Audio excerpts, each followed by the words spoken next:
अस्सलाम वालेकुम, मैं हूं डॉक्टर इरफान अहमद। आप सबको खुश आमदीद। इस वीडियो के अंदर आप एक लंबर स्पाइन के एमआरआई देख रहे हैं। आप देखेंगे कि L5S1 के ऊपर एक ब्रॉड बेस डिस्क प्रोट्रूजन है। इस बच्चे की उम्र 29 साल है, बहावल नगर से तलक है, मिस्टर उमैर इनका नाम है। तकरीबन 5-6 माह से काफ़ी परेशान है।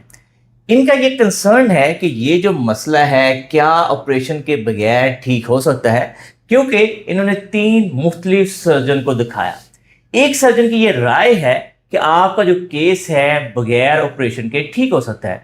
2 सर्जन की ये राय है क्योंकि तुम्हारे अंगूठे के अंदर वीकनेस आ गई है तो लिहाजा बेहतर है कि तुम सर्जरी करवाओ। जब उससे पहले ये बच्चा ठीक था, चलता फिरता भी था, लेकिन जब से इसको ये पता चला है कि सर्जन ने कहा है कि तुम ऑपरेशन करवाओ, उससे वो ज़हनी तौर पे काफ़ी अपसेट हो चुका है। मैं ये कोशिश करूंगा कि आपके सामने इस केस को इन डिटेल डिस्कस करूं और मैर के जहन में क्या कन्फ्यूजन है, क्या सवाल है वो पूछूं। और हो सकता है कि अगर आपकी भी सराउंडिंग में कोई इस तरह का केस है और वो ये सोच रहा है कि क्या मैं ऑपरेशन करवाऊं या ना करवाऊं, उसको इस वीडियो से ज़रूर फ़ायदा मिलेगा। वीडियो के नेक्स्ट पार्ट तरफ चलते हैं। यहाँ पे हम उमैर से उसकी ज़बानी, उसकी कहानी सुनते हैं। उमैर, आपका जो कमर दर्द का मसला है ये कब से है? 1 ईयर पहले से मसला है मुझे। कैसे तो शुरू हुआ था ये फिलहाल बाइक चलाने से, और एक दफ़ा मेरा एक्सीडेंट हुआ है 2012 में। तो इस दौरान में मुझे पेन स्टार्ट हुई है। आपकी जो दर्द है जी, कमर से किस टांग में जाती है? कमर में राइट जो साइड है वहाँ पे जा रही है। तो कहाँ पे दर्द किया? अभी अभी कहाँ पे दर्द है? अभी फिलहाल हिप में पेन है। यहाँ तक रहती है दर्द? यहाँ इस तक एरिया में रहती है? जी क्या इससे पहले आपकी टांग में दर्द जाती थी? जी, जाती थी। कब तक जाती रही है ये तकरीबन 3 मंथ। 3 माह तक ये जी, जाती रही है। जी, उसके बाद फिर दवाइयाँ खाई, इलाज करवाया, जी, कुछ फिजियोथेरेपी करवाई, जी, तो अब सिर्फ हिप तक रहती है। अब हिप तक है। ठीक है, तो वीडियो के नेक्स्ट पार्ट तरफ चलते हैं। यहाँ पे हम इसकी असेसमेंट करते हैं। फिजिकल एग्जामिनेशन के अंदर सबसे जो इम्पोर्टेंट टेस्ट होता है वो ये होता है कि क्या इस बच्चे के पाँव में, टांग में कोई कमजोरी तो नहीं आई। तो सबसे पहले हम इसके पाँव की मूवमेंट चेक करते हैं। पाँव पर खींचो, क्योंकि इसे दाएं साइड पे मसला है। तो ये जब हम रोकते हैं, रोको बेटा, तो इसकी पावर ठीक है। बाएं साइड को खींचो बेटा, तो दोनों की L4 की पावर ठीक है। फिर हम इसे कहते हैं अंगूठे खींचो बेटा अपनी तरफ ऊपर, जोर से खींच रखना। अब हम ये देखना बेटा, जब दोनों अंगूठों को मैं जोर लगाता हूं तो किस में ताकत है बेटा? लेफ्ट साइड में ताकत है, राइट में नहीं है। राइट में नहीं है, ठीक है। तो इसका मतलब ये है कि जो ब्रॉड बेस डिस्क थी उसने इसकी L5 की जो ताकत है वो कम कर दी। अगर अंगूठे में पावर ना आए तो इसका मतलब ये कि डिस्क ने काफ़ी इसके नुकसान किया है, लेकिन सिर्फ L5 की रूट वैल्यू को डैमेज किया। इसके बाद हम कहते हैं पाँव खींचो बेटा अपनी तरफ, पाँव खींचो, नी प्रेस करो, टांग को सीधा ऊपर उठाओ, पाँव खींच के। आप कहाँ पे दर्द है? हिप में पेन है। हिप में पेन। तो ये बहुत सिंपल टेस्ट होता है। अगर तो पाँव पेशेंट खींचे और टांग में दर्द पूरी टांग में ना आए, सिर्फ हिप तक रहे, तो इसका मतलब ये होता है कि उसकी S1 जो है वो दबाव पे है। यानी कि इसका मतलब ये होगा कि L5S1 के ऊपर ही इसका डिस्क प्रोलैप्स है, डिस्क प्रोट्रूजन है, जैसा कि हमने MRI के अंदर दिखाया। अब इसका सोल्यूशन क्या है?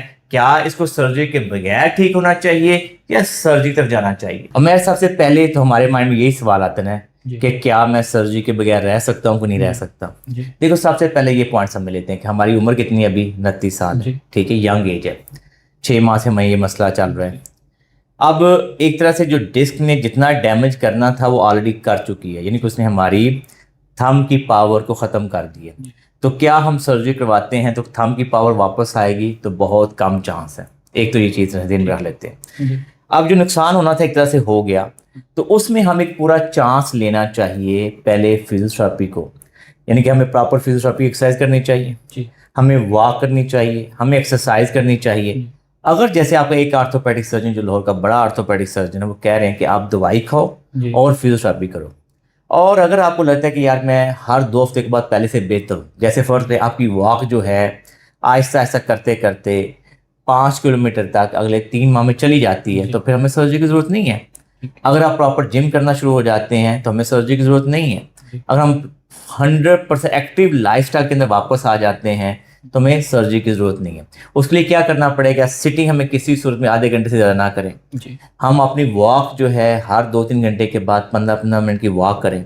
हम आपको एक्सरसाइज देंगे जो वीडियो के आखिर में है, उनको रेगुलर बेसिस पे करके देखें। अगर तो लगता है कि हाँ मेरी पावर ठीक हो गई है, मेरी टांग में कमज़ोरी नहीं आती, मुझे पसीने नहीं आते, मैं सब ठीक है, क्योंकि कई दफ़ा जब हम एमआरआई के ऊपर ये हालत देख लेते हैं और कोई सर्जन हमें कह देता है कि भाई ऑपरेशन करवाएं, तो फिर हम घबरा जाते हैं और उससे फुली रिकवर नहीं कर पा रहे होते।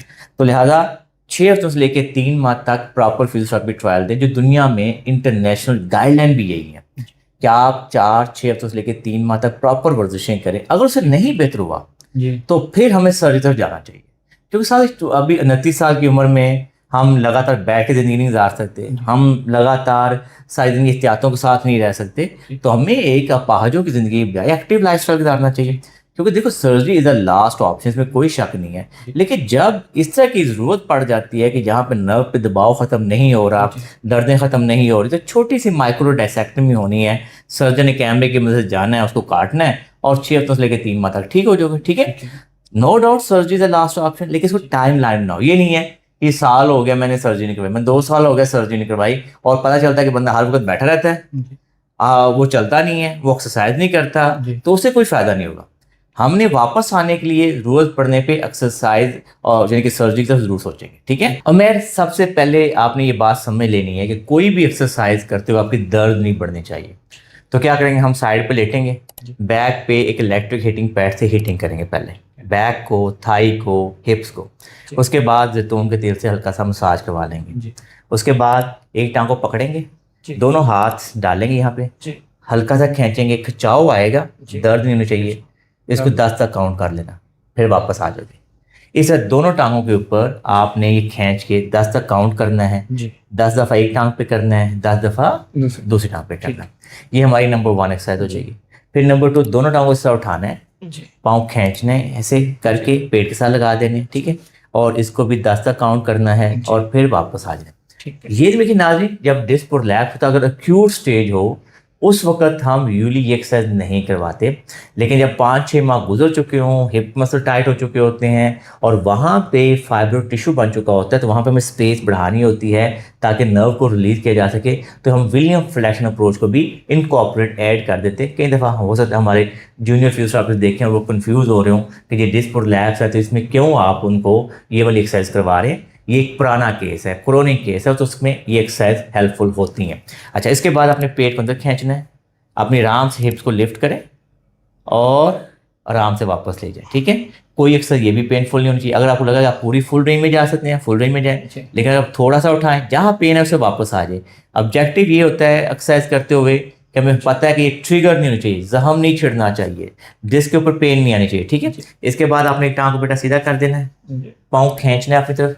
ठीक है, पाँव खींचो और चेहरा उठाओ और फिर वापस जाएगा, फिर पाँव खींचना है, दोनों पाँव खींच लेंगे तो ज़्यादा अच्छा है, ताकि जो हमारी नर्व फ्लासिंग हो जाएगी। ठीक है, तो ये वाली एक्सरसाइज हमें इस तरह से करनी है। तो ये 4 एक्सरसाइजेज हैं जो बड़े आराम से सीधा लेट के हम करेंगे। उसके बाद हम उल्टा लेट के भी कुछ एक्सरसाइज गाइड करते हैं। सबसे पहले आपने 4 लेग पोजीशन में आना है। ठीक है, और 4 लेग पोजीशन के अंदर आपने इस पोजीशन को थोड़ा मेंटेन रखें और फिर आहिस्ता आहिस्ता अपने हिप्स को हील के साथ टच करें और यहाँ पे जाके 5 से 6 सेकंड का होल्ड कर लें।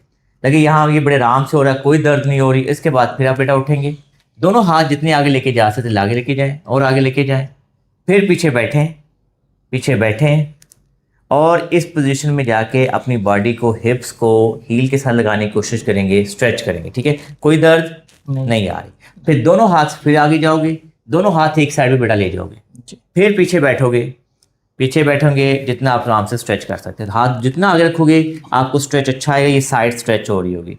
इसी तरीके से दोनों दूसरी साइड पे लेके जाओ और जितना फासला रख सकते हो ऐसे, ताकि माशा टॉल हो ना तो पीछे स्ट्रेच आना चाहिए, आपको ये स्ट्रेच फील होना चाहिए। ठीक है, तो ये आपने इस तरह से करना है। इससे क्या होगा कि आपके जो मोहरों में थोड़ी स्पेसिंग आएगी, जो टाइट स्ट्रक्चरल लूजन अप होंगे। इसके अलावा मेरी यूट्यूब पे बहुत सारी वीडियोस हैं, वो भी हम साथ आपको रिकमेंड कर देंगे, वो भी आपने फॉलो करनी है। लेकिन ये वाली एक्सरसाइज हैं जो भी हमने स्टार्ट लेना है। ठीक है, तो इंशाल्लाह जो आपकी दर्द है ये 4 से 6 हफ्ते में जो हिप में थोड़ी सी दर्द आती है ना, वो भी खत्म हो जाएगी। और मैं वीडियो के आखिर में मैं आपको ये बात समझाना चाहता हूँ, ये कोई इतना बड़ा मसला नहीं होता। हमें सिर्फ ये समझना है कि अगर हम सर्जरी के बारे में सोचना चाहते हैं तो पहले हमें मसल स्ट्रांग करने हैं। जब हमारे मसल स्ट्रांग होंगे, हमने पूरा फिजियो ट्रायल दिया होगा, तो फिर हमें कोई डाउट नहीं होता कि सर्जरी की कामयाबी के ऊपर। दूसरी बात ये है कि अगर इन केस सर्जरी से पहले अगर हम टीका लगवा लेते हैं, और जिसको एपिड्यूरल स्पाइनल इंजेक्शन कहते हैं, तो उससे भी हम चांस लेंगे। सर्जरी को एज ए लास्ट ऑप्शन रखेंगे जब हमें लगा कि यार हमने पूरी ईमानदारी से वर्जिशें की हैं, हमने वॉक करने की कोशिश की है, फिट होने की कोशिश की है, उसमें नाकाम होंगे, फिर सर्जरी के बारे में सोचेंगे। तो नाज़रीन ये रखिए कि जो भी आपकी डिस्क प्रोलैप्स होती है, डिस्क प्रोट्रूजन होती है, उसके अंदर फर्स्ट लाइन ऑफ ट्रीटमेंट 95 से 99% केसेस के अंदर फिजियोथेरेपी से आप बेहतर हो सकते हैं। मैं उम्मीद करता हूं कि डिस्क प्रोलैप्स के ऊपर आपको हमारी वीडियो पसंद आई होगी। अगर आपको ये वीडियो पसंद आई है तो इसको लाइक और शेयर कीजिए, हमारे चैनल सब्सक्राइब कीजिए और बेल आइकन को जरूर क्लिक कीजिए ताकि आपको हमारी नई वीडियोज़ के बारे में आगाही हो। अल्लाह हम सबका हामी नासर हो। अल्लाह हाफिज़।